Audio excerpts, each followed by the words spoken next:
is juicing day. So these are my ingredients. I have some spinach, I have honey crisp apples. They are a little bit sweeter than regular apples, and I like it because it's juicy. And I have some green apples. I need that tart taste. And then have some celery and carrots. I'm using the baby carrots because it's not too strong of the carrot flavor, and it's quite juicy too. So I'll show you guys when it's done. So I'm going to make, I think, 3 types of juice. I'm going to make the green one with the green apples and the spinach and celery. Then I'll make the carrot juice with some apples.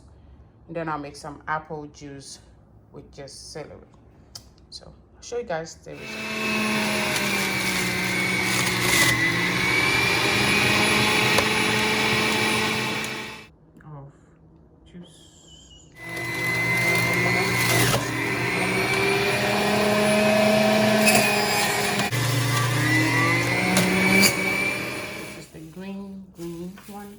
Spinach, green apples, celery and apple, and carrots, apple, and a tiny piece of celery.